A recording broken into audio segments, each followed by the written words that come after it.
Hi, this is Matt once again. Welcome back to another video, and this is a paid request for Efree. Thank you so much for that. For those interested, requesting any type of videos, whether it be a random thought, stream, commentary, movie news, reaction, video game playthrough, movie review, re-review, whatever the case may be, PayPal's the best way to do it. Do have a Cash App as well. Links are down below in the info box. I will get to as soon as I possibly can, so thank you. And this is for Raiders of the Sun, a 1992 film starring Richard Norton. Now, there's going to be about 5 movies I'll be reviewing about Richard Norton. Efree requested them. And the reason is because, sadly, he passed away back in March of 2025. Now, for those who, before I get to the film, for those who don't even know who Richard Norton is, Richard Norton was Australian. He, great martial artist. I think at times he worked as a bodyguard among other stuff. He was in an early Chuck Norris film called The Octagon, and that kind of bit the acting bug, and would go on to be in various films. He was in Millionaire's Express. I think he had a fight with Sammo Hung in that. He was in City Hunter, where he fought against Jackie Chan. Of course, he would work with both of them again in Mr. Nice Guy, where he played the main villain. That's probably the first time I saw Richard Norton, was Mr. Nice Guy. And throughout this era of the 80s, he would do these films in the Philippines that were Vietnam type of movies or stuff of that nature, because it was easy and cheaper to shoot in the Philippines. I won't say easier, but it was cheaper. And then as time went on, like he did star a couple of those movies, but then he kind of didn't get to star in a whole lot of movies. I mean, he starred in this. He starred in Under the Gun, which will be coming up in a little bit, which I do think is the best film he starred in. But mostly it was kind of supporting roles. He worked with Cynthia Rothrock a few times, the China O'Brien films. I think there was one called Lady Dragon. And he would get like bit parts here and there. But I would say he never found the success of a Jean-Claude Van Damme or Steven Seagal, Chuck Norris. Even, I would say, people like Jeff Speakman and Gary Daniels and Jeff Wincott, it felt like they had a little bit more success. Granted, I mean, they didn't, well, some of them did.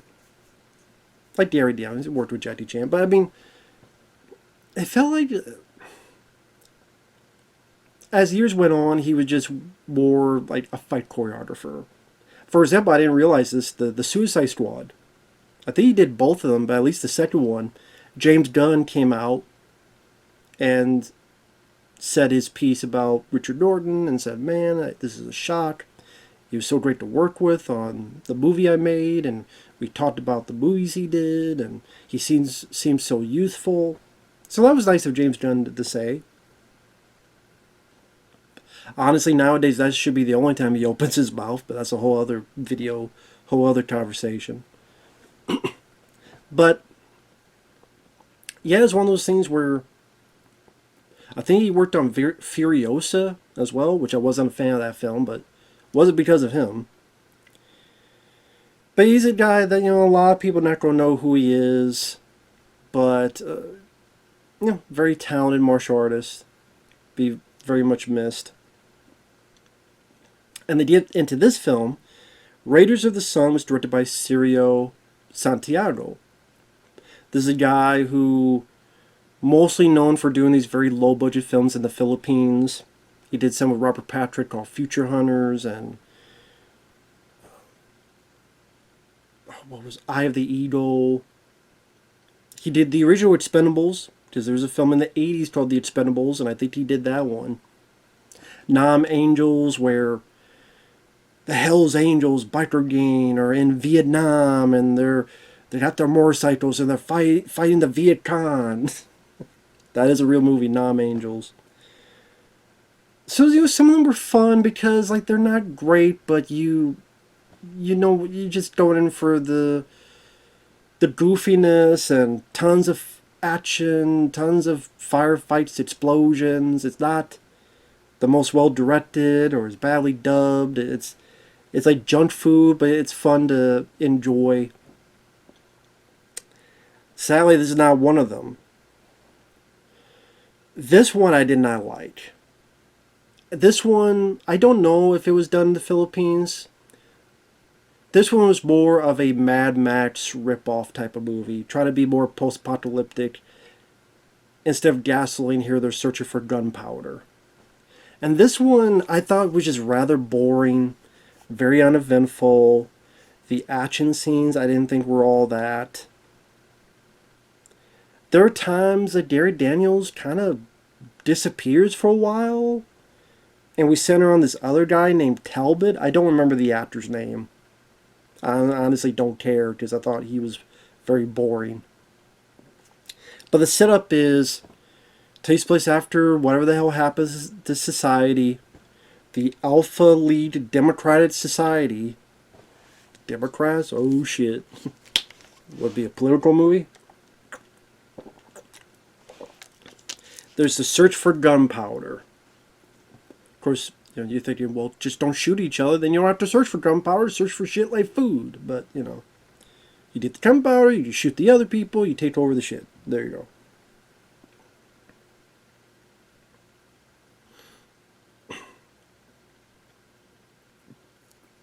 So it shows this battle at the beginning, and you as a viewer are still trying to understand like what's going on and who are the good guys and who are the bad guys. Richard Norton. I keep wanting to say Gary Daniels, but I wish Gary Daniels was here with Richard Norton. If Gary Daniels played Talbot, that would have been better. That's why I got Gary Daniels in the brain, because I'm like, if it was Richard Norton, Gary Daniels, okay, I would have been a bit more fine with this. Not whoever the fuck this Talbot guy is. And there's a little bit of martial arts, not a whole lot, but a little bit. So amidst all this, after this battle, his buddy Talbot is going to leave. He's going to leave and go see his wife. His wife lives at a place where there's a mine and there happens to be black powder there. The bad guys find out about it and they want to go over there and get it for themselves. The good guys are folks in black and yellow. They look like bumblebee outfits. Anytime I saw these guys wearing these clothes, they look like bumblebees. It's the Bumblebee gang. Because these like yellow shirts and black other stuff. So the bad guys arrive. They start killing people. Rick Dean. He's got a flamethrower. Rick Dean, I do like. Sadly, he's passed away as a character actor. He was in Carnosaur 2 and 3 as different characters. Both times getting killed by dinosaurs, but he was in Carnosaur 2 and 3. Which, by the way, I wish those would get a Blu-ray. Come on, we needed like a double feature Blu-ray of Carnosaur 2 and 3. Let's do it. Come on. But anyway, Rick Dean is doing what he can, because he still has that personality. Granted, not as fun as like Carnosaur 3, where he's playing the good guy or such, but he still sticks out in a good way to me compared to the other people. And he's not really the main bad guy. Like, he is a bad guy, but I guess his brother's supposed to be the main, but his brother's just boring as shit. Like, just stick with Rick Dean.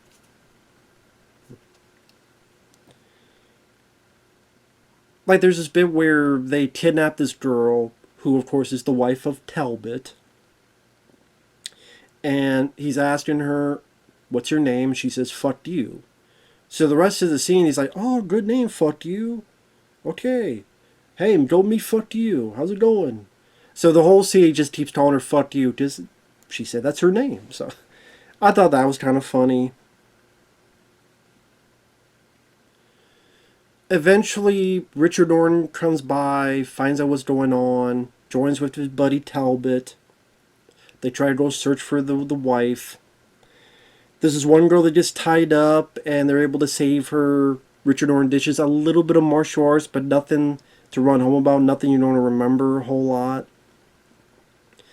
Eventually, they split up in this little shanty town. Talbot goes to this bar. There's this whole scene where he's supposed to pick something out and not get hit by a cobra. And then he takes the steak and throws it at them. They get pissed, but some likes the bravado, that Talbot. I'm saying, no, why are we spending so much fucking time with Talbot? I thought Richard Norton was the star.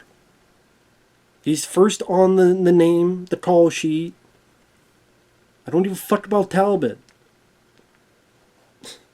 Enough I don't even remember his fucking name, his actual name. So eventually something happens. Richard Norton and the girl, they drive off. Talbot stays behind and decides to go undercover with this group so he can find his wife.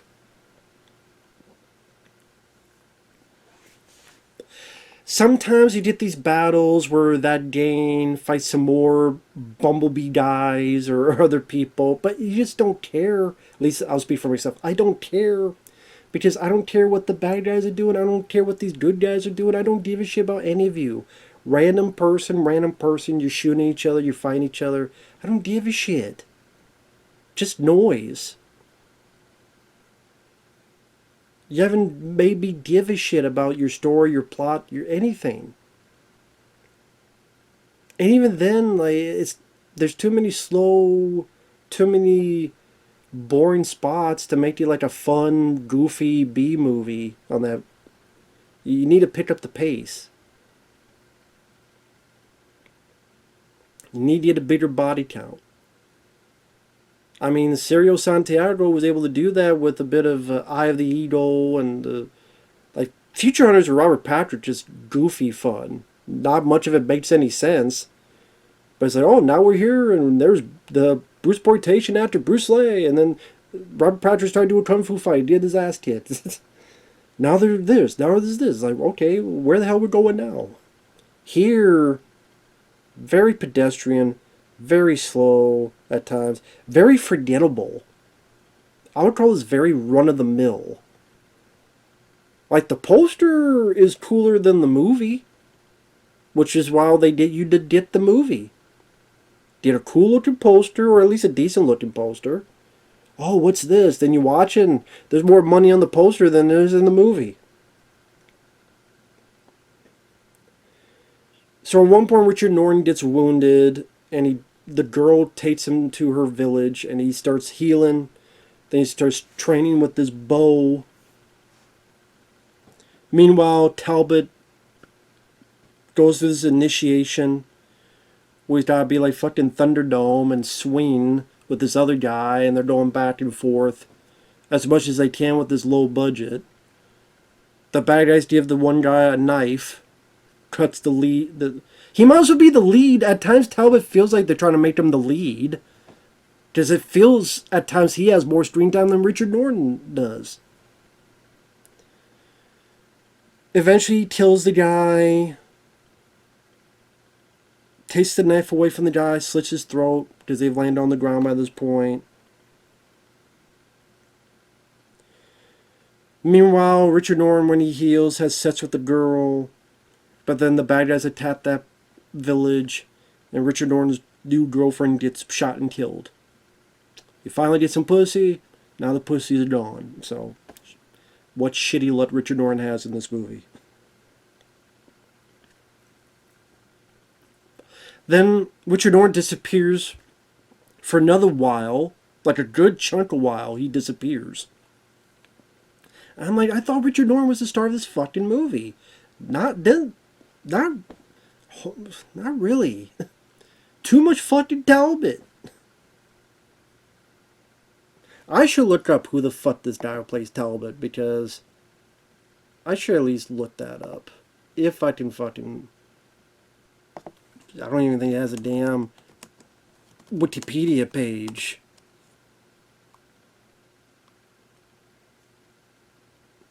Can't even find the guy's name. Blake Boyd. Well, I guess they really thought this Blake Boyd guy was going to make it or something? I don't know. The hell if I know. I don't know why Blake Boyd got so much of the shit. Sorry, Blake Boyd, if you see this, but... I thought he was very, very wooden, very non-charismatic, stick in the wood, blasé reactions. Not much in terms of fighting, not much in terms of, he doesn't do martial arts or stuff. So like, why do we have the more boring guy be the lead? Because that's kind of what he is. He rescues his girl and they're driving, and Rick Dean, who's like the more interesting villain, just gets run over, and you barely see it. It's like, he's like, I don't know, he's like over here like, ah. And for a minute I thought, is he really dead? Yeah, apparently he is really dead, because the brother gets pissed and wants revenge and put the dead body on this like throne. I'm like, this should be fucking Richard Norton versus Rick Dean. Instead you got Talbot and this other fucking guy. That, along with not having nearly enough action and be run of the mill in terms of, it's not even like, oh, that was such a goofy scene and so over the top and laughable, that to give you a sense of memorable entertainment value, this doesn't have that. There's a car chase, Talbot and the girl go on some hint of the vehicles, very blasé car chase. Eventually they hide. There's a little bit of battle with the more of the fucking bumblebees. Richard Norton's there. Eventually he does do a little bit of martial arts, fights the bad guy, throws him off a fucking roof. Walks out, there's the Talbot and his girl, his wife, and everything's hunky-dory. Crap villain, cheap music, no sense of just other like goofy fun. Stiff performances. I mean, the most memorable part was Rick Dean laughing at this girl, making fun of her. Hey, your name fuck you? That's like the most memorable part of the damn movie. The mistake of putting so much on this Boyd guy as Talbot. The mistake of not giving Richard Norton enough to do. Again, very lackluster story. And I'm sitting there going, why? I don't give a fuck about what's going on. I don't give a fuck.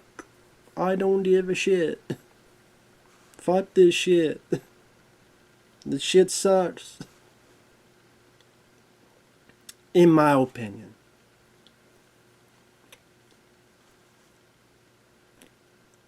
The damn sinuses are taking over.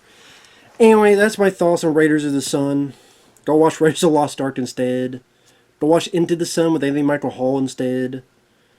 Go watch Raiders of Atlantis. If you want to see a fun, weird B movie with a decent amount of action and some really kooky moments, your bad guy wears like a crystal skull and there's a temple at the end that shoot lasers.